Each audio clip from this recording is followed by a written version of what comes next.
We're excited to announce the first ever, first of its kind higher education podcast conference brought to you by Edu Alliance, the EdUp Experience, and Podium. This is happening Saturday, July 12th at the University of Illinois Chicago campus. This is an in-person event, one day only, the first of its kind. This is for people working in and around higher education who are interested in starting a podcast, who may have a podcast, want to learn more about podcasting. So if you want to be there, please go to higheredpodcon.com. That's higheredpodcon.com to learn how you can get your early bird registration, see who the keynote will be, and how you can submit proposals to be a part of this amazing inaugural conference. So that, again, go to higheredpodcon.com to learn more. Do you want to get invites to special events?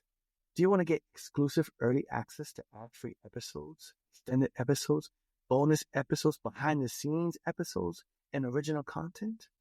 Do you want to accelerate your professional development? Well, you can go to edupexperience.com. That's EDUP experience.com and become a subscriber today. Welcome back, everybody. It's your time to EdUp on the EdUp Experience podcast, where we make education your business. This is Dr. Joe Salustio back with you on another episode of EdUp. This is off cycle for me, ladies and gentlemen. As you know, as I've said on this podcast so many times, I record around my lunchtime. You know, I sort of eat while recording. It's my time. It's when I'm freshest. I'm recording this episode specifically for my guest because what he has is so friggin' cool. His product is so awesome, and what he has to say is amazing. But I'm doing this in the evening, my time. So I've talked all day, and now I'm worried that I'm going to be flubbing over myself, that my words are not going to come out crisp. But we're going to roll with it anyway, because it's about getting you, our listeners, in touch with the most innovative people out there in higher education, doing the work of serving students. And we want to get our guest on the microphone as soon as possible. He's had his second cup of coffee. I've had my 9th. So we're in different time zones. Ladies and gentlemen, here he is. He is Mike Larsen. He's the CEO at Studiosity. Mike, welcome to an EdUp, Mike. How are you? Thanks, Joe. I'm doing really well, thanks. It's a beautiful, crisp morning here in Sydney, Australia, and second cup of coffee on the way, so feeling good and glad to be here. Well, Sydney, Australia, so we're on different time zones, if nobody has figured that out so far after all that build-up. Let's start by talking about Studiosity, obviously. We always assume that there is a listener out there that goes, I've not heard of Studiosity before. So tell us what it is that you do and how you do it. You bet. Well, Studiosity is a multinational education technology firm. We have operations in Sydney, London, Dubai, Toronto, and more recently, Salt Lake City, Utah. So our focus is working directly with higher education institutions, and our platform is focused on AI for learning. So we're actually a 20-year-old company that with a foundation in human-powered online academic support. In the last couple of years, of course, we've discovered that knowledge base translates really well into a Gen AI platform. So we support about 2 million students right now at institutions across Australia, New Zealand, UK, Canada, United Arab Emirates, and a growing number in the United States as well. How does this work? So when you say it's AI for learning, immediately somebody is going, I don't want AI for learning. AI is, unless it's anti-cheating software, what do you mean AI for learning? And then at the same time, that person is also saying, I know I need AI for learning because students are using AI. And institutions have to catch up with students, not the reverse for once in the history of higher education. What do you mean AI for learning? How does this work? Yeah, so look, I think there's a real distinction between AI for productivity and AI for learning. And so let me tackle productivity first. So look, all of the foundational models that we see out there are really have a primary purpose of enhancing human productivity, and maybe with a splash of entertainment thrown in as well. And that is a noble purpose. Having ChatGPT available for educated and experienced folks to just have a more productive day is fabulous. Students, however, are not yet in that place where they're able to discern whether the outputs that they're receiving from ChatGPT or Claude are accurate, let alone whether they are reflective of that student's own thoughts and experience. So AI for learning is about having students engage with generative AI, but in such a way that the more they use it, the less they are reliant upon it. So that by the time they get to graduation, they're a highly educated person with fantastic critical thinking skills. They have a strong sense of their own identity and agency, and then they can go out into the world and use AI for productivity to get a great job and have a great career. Artificial intelligence.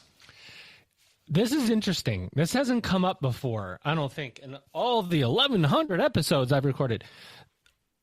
When I think AI, I guess most of the time I'm thinking about AI. Even when I'm thinking about AI for learning, I'm really thinking about AI for productivity. I think that meaning I'm thinking about AI for learning, but really the way I'm thinking about it is AI for productivity. AI for learning is something completely different. That's a distinction that we haven't really gone down before. Really, if you look at a student, especially one who's going through their formative years, you're right. They're not maybe the critical thinking function is not mature enough to go, wow, these results seem off. I'm not going to take these at face value. I'm going to put in 10 more prompts to make this work, and so I can learn in a different way. You're talking about re-engineering or almost engineering their mind to learn with Gen AI before they really use Gen AI almost. Very much so. So Gen AI is a fantastic raw capability, but it is in the early stages of being essentially productized to provide that learning experience. So if I can provide an example, our Writing Feedback Plus tool, which is a sort of subset of the platform, when a student uploads their essay in 30, 40 seconds, they'll get back formative feedback. And that feedback will be very granular, but it will be suggestions and observations and perhaps improvement pathways rather than corrections.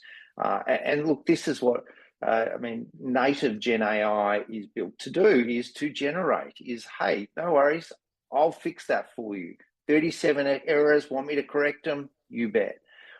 Well, yes, that's productive, but then the student develops a reliance on Gen AI moving forward, which I think really deprives them of the learning experience and the agency that they could continue to develop with learning-oriented AI.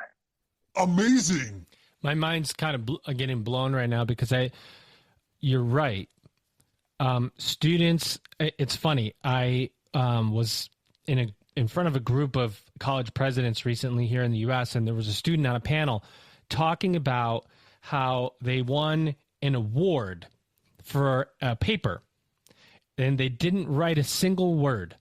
And this student who's telling this story is a friend, quote unquote, of the student that they're talking about.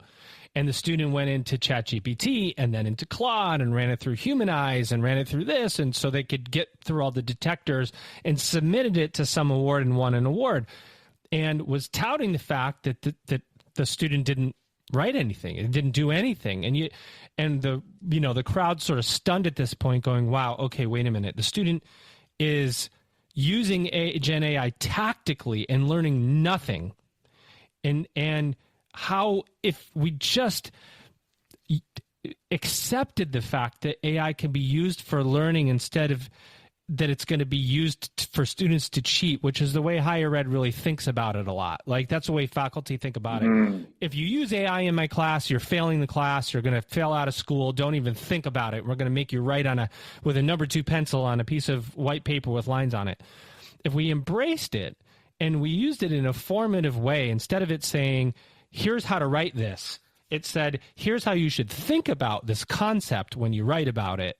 It's a whole different perspective on learning. That's really what you're saying, right? Formative feedback, suggestions on how to look at something or think about something rather than getting the answer to it.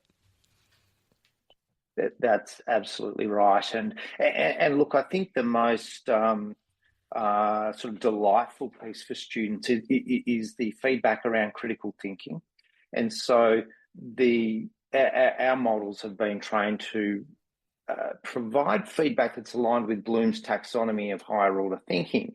So the feedback you might get is, hey, Joe, this is a great paragraph, and this really demonstrates a level of understanding.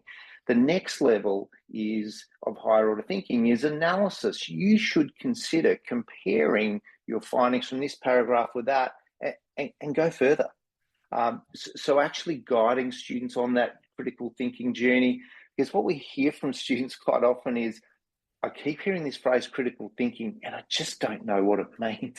Like as in, tell me what to do to think more critically. And so what we are doing is providing them with that guidance. So by the time they've been through the draft iteration process and the paper gets submitted to their professor, the professor's actually seeing a paper that is really quite well written, and the professor can focus on the content rather than teaching the students how to write. And we're very aware that teaching staff are enormously overworked. So, they ask the reasonable question, well, if we're going to engage with AI, what's in it for me? How does this make my life easier? And I think the answer is right there. So you mentioned Sydney, Toronto, Dubai, London, and Salt Lake City, obviously. Salt Lake out of all those places. Yes. Right? Am I missing one, or sure. did I get them all? No, you got them all. That's as far as we've gone for now. But well, that's pretty far. We are. Well, that's pretty far. That covers a lot of time zones. It gives me some late nights and early mornings. One of the things that we are doing in sort of other developing markets, Joe, is we've commissioned research studies and issued grants to universities to really rigorously evaluate the impacts of AI for learning. And so we've got studies running in Nepal, Pakistan, the Philippines, Kenya, lots of places where there's an enormous appetite for learning from students. Our whole product has been built upon dozens of academic research studies that demonstrate the impact, as well as, frankly, help us just continuously improve our products. I'm really curious on how faculty across the world, because you have a worldview. The worldview is important because we think very ethnocentric. No matter where we live, we think about our country. When you have a worldview, you can see how some countries are adopting something and if others are not, and so on. What are faculty and administrators saying? Even when they come into contact with Studiosity the first time and you're talking about AI for learning, there probably is a mindset shift that has to happen immediately where they just go, wait a minute, what's the difference? AI for learning. What does that mean? I'm thinking ChatGPT. Is that what I'm thinking about? No, that's not.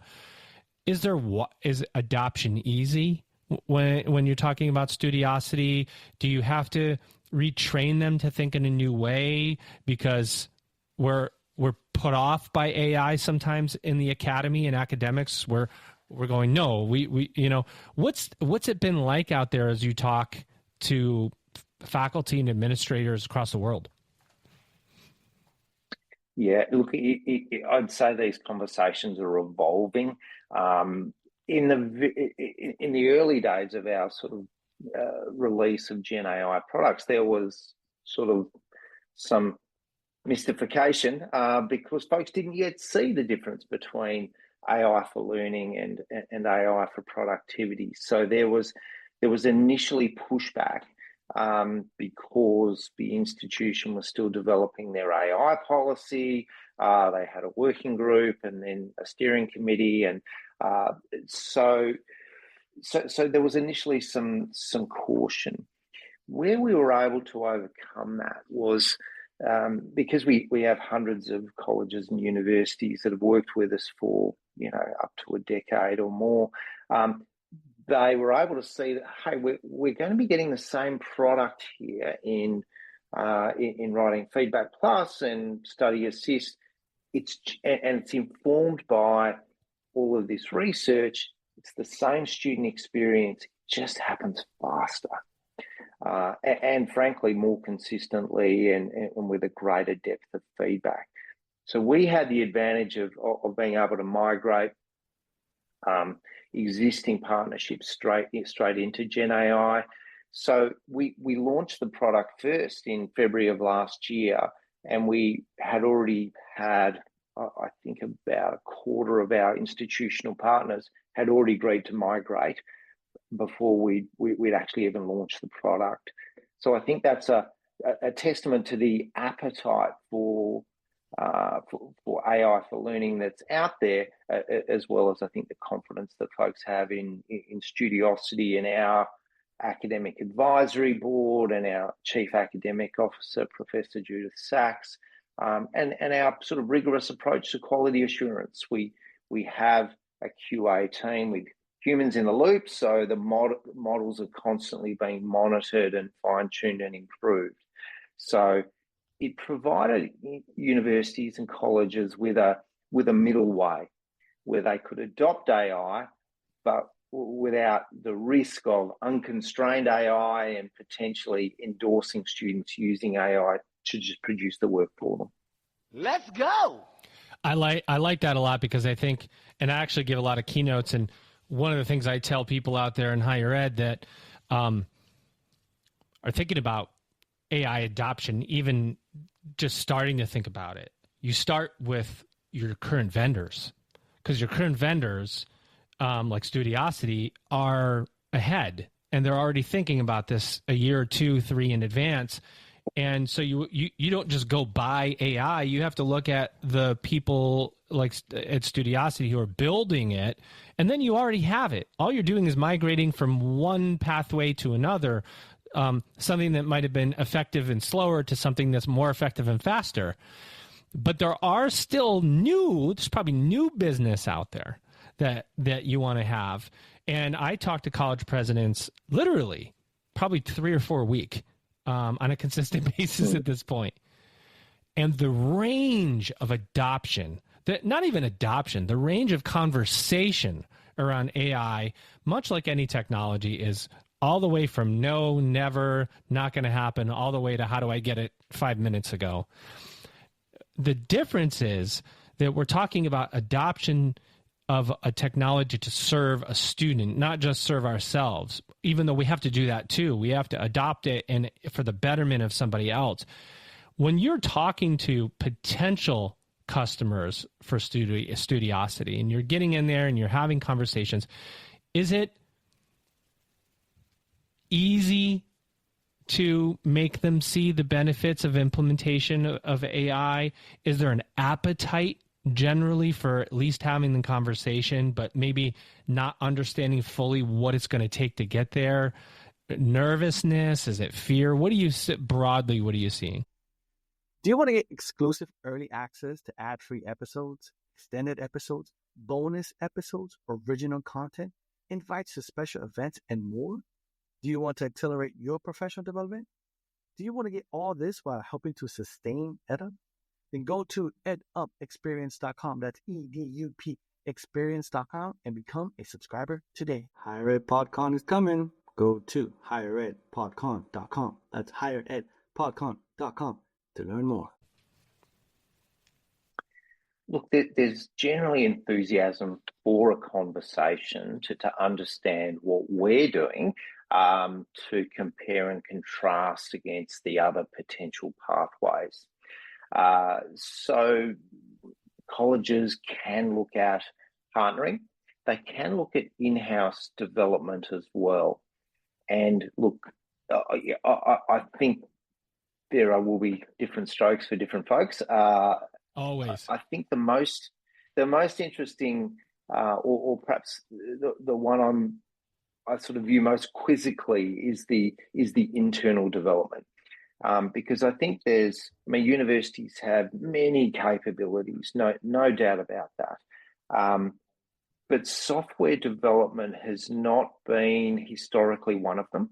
And I know there's some enthusiasm around the no-code movement that, well, you don't really need to develop software. You just tell the AI to do it. Well, there's actually a little more to it than that. I mean, software development is a science in its own right. So I think the decision for institutions will come down to the variables of time, money, and appetite for risk. So if you're an incredibly wealthy institution with millions to spare on building an in-house software development team, sure. Most universities and colleges, I would guess, are not in that boat.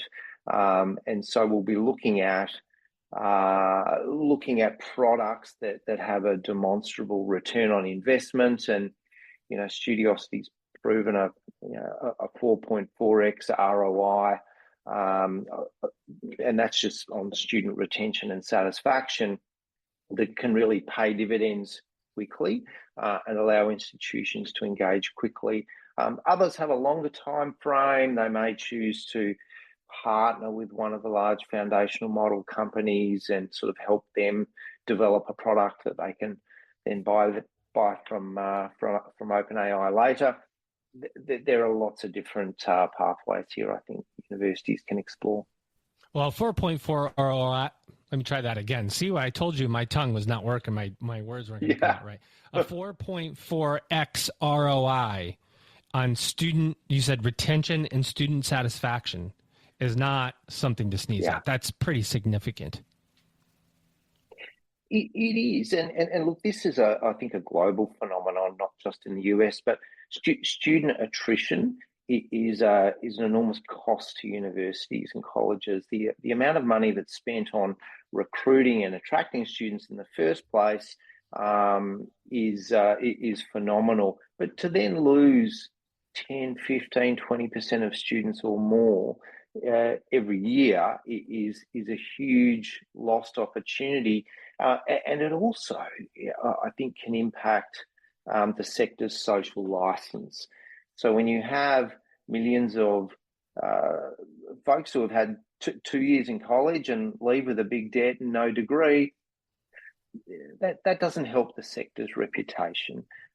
So one of the things that we focus on, and this is built into our mission of increasing life chances, is providing students with high quality, scalable support where they can get a response in under a minute at any time of day or night.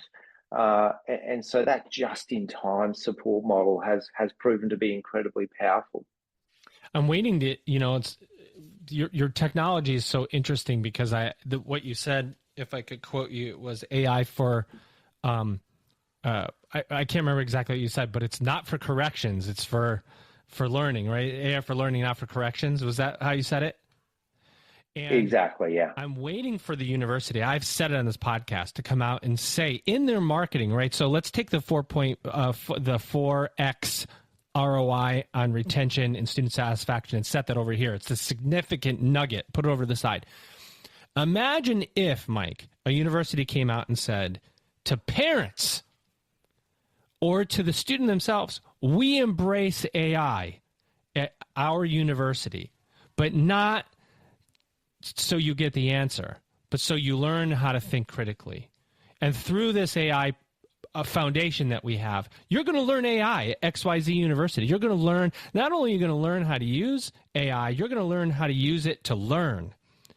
And it's going to be different than anything you've ever seen before. And so I'm waiting for somebody to take a technology like yours and make it part of the value proposition for coming to the university in the first place.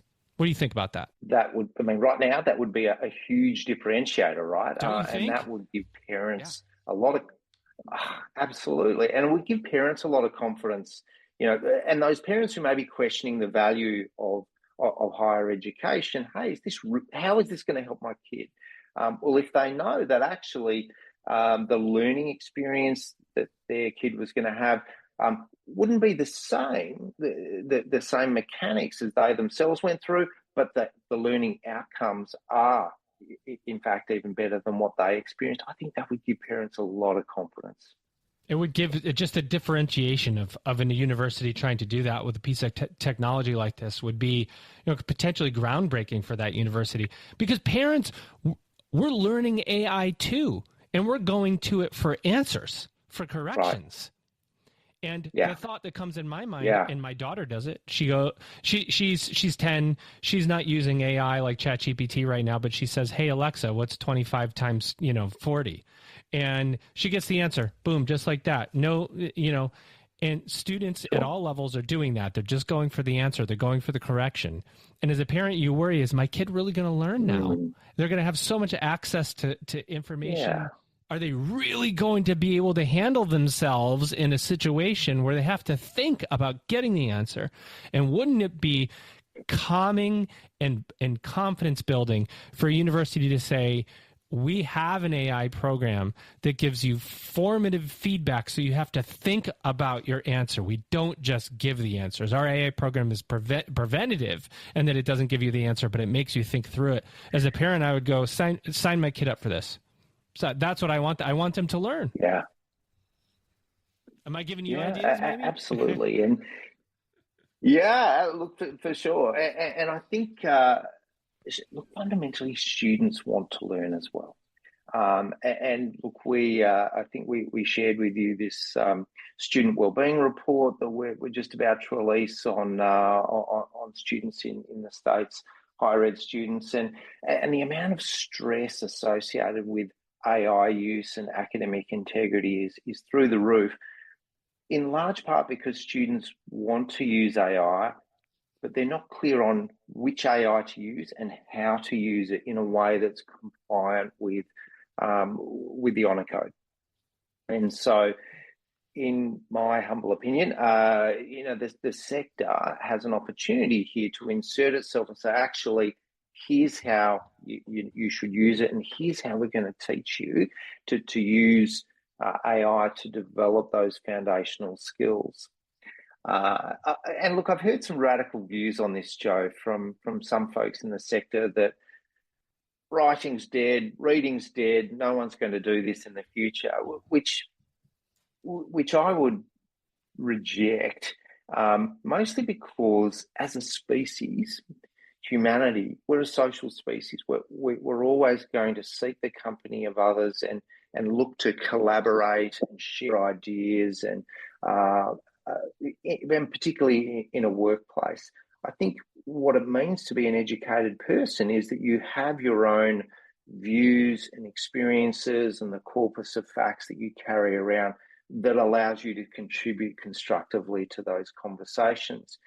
Can you imagine if you asked one of your colleagues a question and they said, well, I'm not sure what I think, let me just find out. And they go to ChatGPT, oh, this is what I think. Well, look, I know what the robot thinks. Well, what do you think, Joe?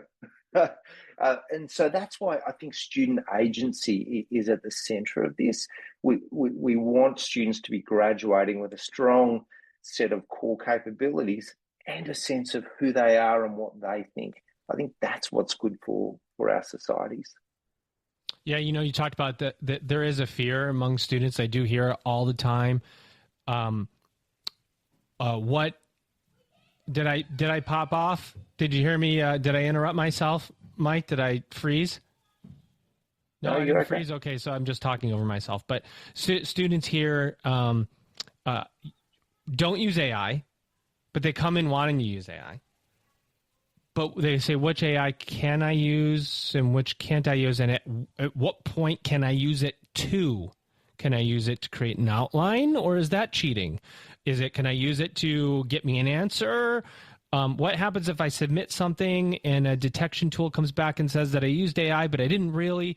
I actually have personally seen this. There was a student at my last university that she says, And of course, it's hard to know what to believe, but she says she wrote every word of this paper. Every single word. Didn't use scared to death of AI. Like, she's scared to death of it. And she would talk about how I'll never use it before something comes back and says that she used AI to write the paper, gets in trouble, school's thinking about, action. It's like, man, now we're disrupting lives because we can't figure it out ourselves what we want to do.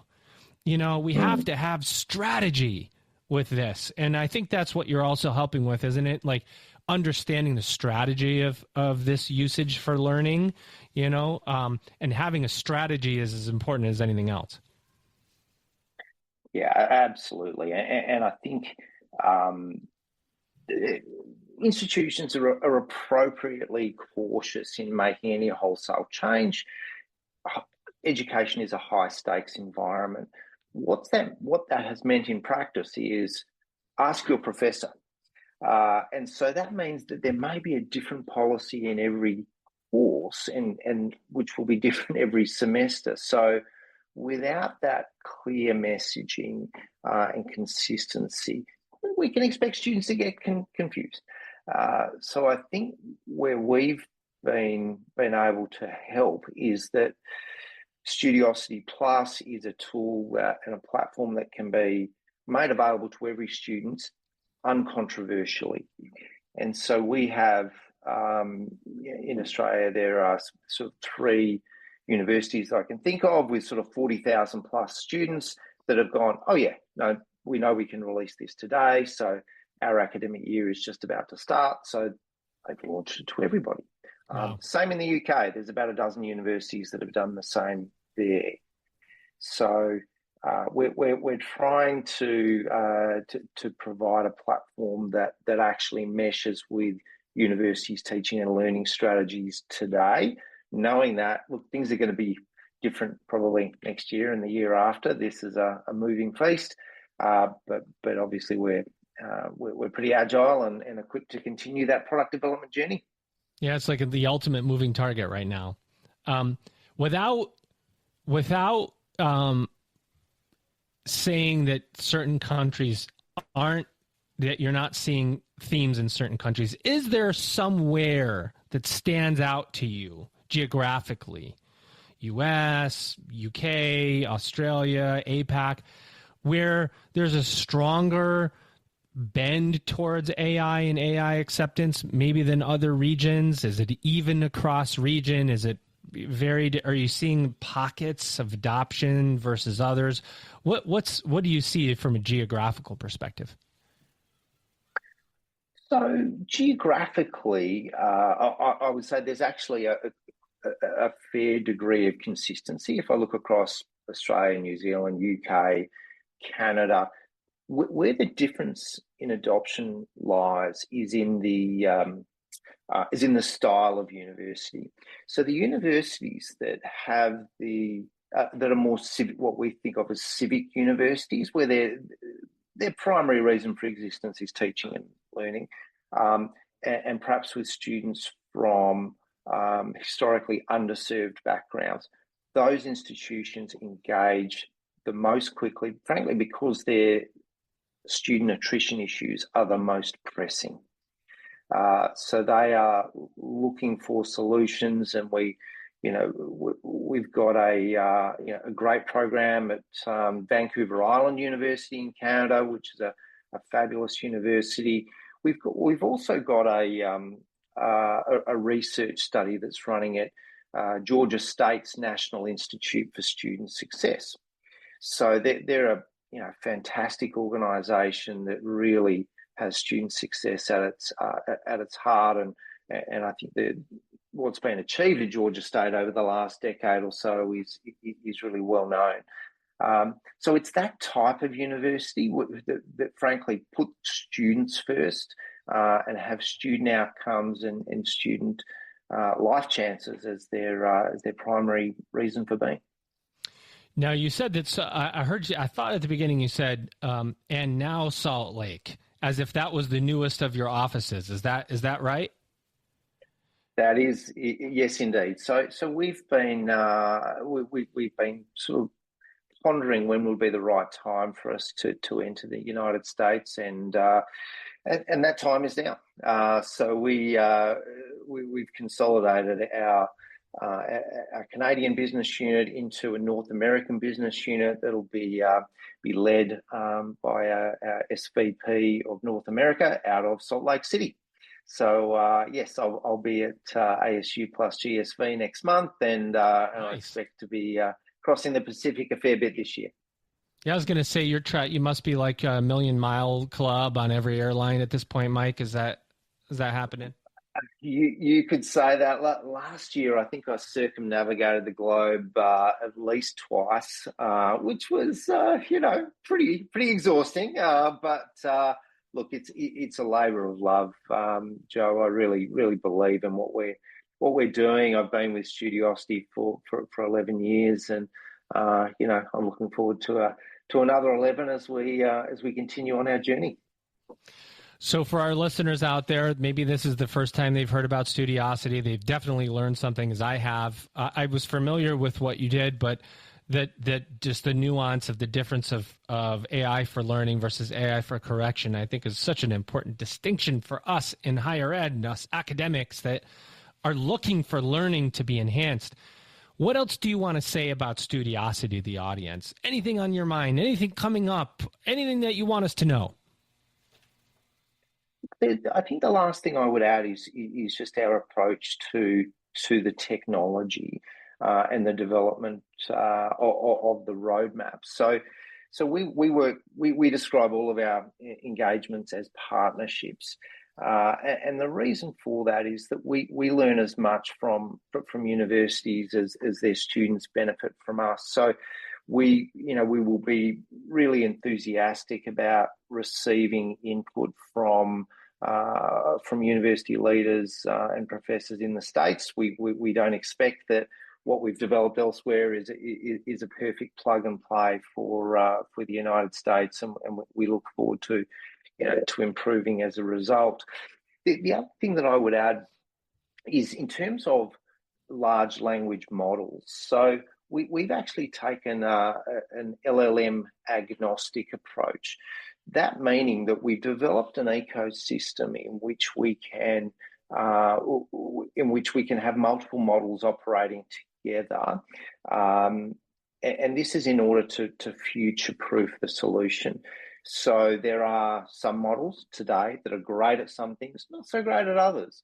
We expect that to be continuing to evolve. Now, whether it's an open source or proprietary model, we've certainly seen some fantastic innovations.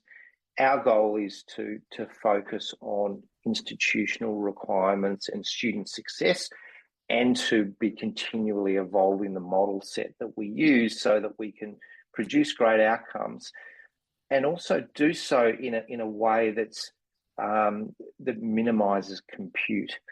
One of the worries that many of us have around climate change is that the consumption of energy by these giant data centers and supercomputers, could be a major issue without efficient use of energy. So we're really focused on lean engineering, minimizing compute, and that allows us to provide our platform at I think a very economical price point. That's great. Final question, Mike, and again, bringing out your global access and worldview. What do you see for the future of higher education? Look, I think the sector's at an incredible inflection point. It's an exciting one. It will be disruptive. But perhaps the disruption that the sector may need to prepare itself for sustainability and future success. One of the things that I would love us to be talking about more is instilling in students a love of learning. And if I can share an anecdote, one of our university partners has a very large campus in Vietnam. And the head of that campus said to me once, in Melbourne, we'd struggle to get 15 students to attend an in-person lecture. Here in Vietnam, at 7:30 in the morning, there are hundreds of students lined up outside waiting to come in to study. So those students clearly see the value of learning and how it's going to be transformative. Look, I think there's an opportunity to communicate better with students so that they can actually have a better grasp on what it is that they're immersed in. So look, I just think that's a fabulous opportunity for higher education. The experience was certainly transformative for me. So I'd love to see that message be more consistently sent and hopefully received by students. Yeah, such a good story to end upon. We have to reinvigorate the love of learning. It's been diluted. We need to bring it back. And the value of seeking out and engaging in the process of becoming educated is an important process and one that will never go away. It will be needed forever. It's just a question of how we accomplish it. If you want to know more about Studiosity, Mike, right now, what's the best place to go? Do we go to the website? Do we contact you directly? What do we do? I think just go to studiosity.com. There's plenty of information there about the platform and the research that underpins it. And yeah, drop us a line, and one of our folks in North America or elsewhere will get in touch. Well, there he is, ladies and gentlemen. He's going to go get another cup of coffee. He'll be on his third. I'm going to go get my 10th so I can stay awake for my kids' soccer practice. Speaking of learning, he's doing great work. You don't know whether he's going to be in Sydney tomorrow or Salt Lake or Toronto. Ladies and gentlemen, track him down on LinkedIn. That's your best bet. He's Mike Larsen. He is the CEO of Studiosity. And you know what you've done. You've just EdUp'd. Did you buy your tickets yet? Higher Education's first podcast conference is coming July 12th. Go to higheredpodcon.com, higheredpodcon.com. Get your tickets. Do you want to accelerate your professional development? Do you want to get exclusive early access to ad-free episodes, extended episodes, bonus episodes, original content? That's right, original content, invites to special events, and more? Do you want to get all this while helping to sustain EdUp? Then go to edupexperience.com. That's EDUP experience.com and subscribe today.